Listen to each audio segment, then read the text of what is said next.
Hello everyone, my name is Gunjan. Today I will explain the poem Paper Boats, which is written by Rabindranath Tagore. Rabindranath Tagore was a Bengali writer who wrote poems, essays, dramas, and songs. He was awarded the Nobel Prize for Literature in 1913.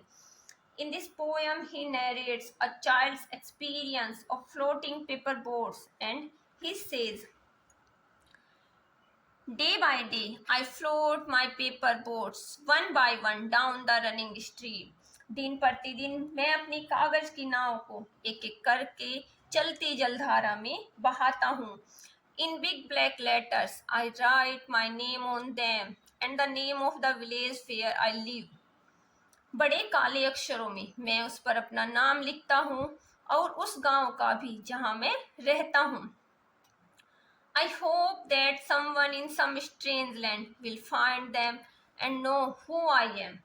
मुझे आशा है कि किसी अनजान भूमि में कोई उन्हें पाएगा और जानेगा कि मैं कौन हूँ. I load my little boats with showy flower from our garden. मैं अपनी छोटी नाव को अपने बगीचे के फूलों से भरता हूँ. शूली के फूलों को हम रात की रानी भी बोलते हैं क्योंकि ये फूल रात में ही खिलते हैं. And hope that these blooms of the dawn will be carried safely to the land in the night. और आशा करता हूँ कि भोर के ये फूल रात में सेफली किनारे तक पहुँच जाएंगे. I launch my paper boats and look up into the sky and see the little clouds sitting the white bubbling sail. मैं अपनी पेपर बोट को छोड़ता हूँ और आसमान की ओर देखता हूँ कि छोटे बादल अपनी सफेद फूली हुई पाले लगा रहे हैं. I know not what playmate of mine in the sky sends them down the air to race with my boats.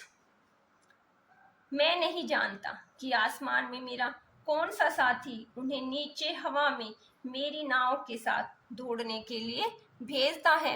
When night comes, I bury my face in my arms and dream that my paper boat floats on and on under the midnight stars. जब रात आती है तो मैं अपना चेहरा अपनी बाहों में छुपा लेता हूँ और सपने देखता हूँ कि मेरी पेपर बोट आधी रात के तारों के नीचे दूर तक तैरती रहती है. The fairies of sleep are sailing in them. नींद की परियां उनमें सवार होकर जा रही हैं. And the landing their basket full of dreams. और अपनी टोकरियां सपनों से भर रही है. Thank you and have a nice day.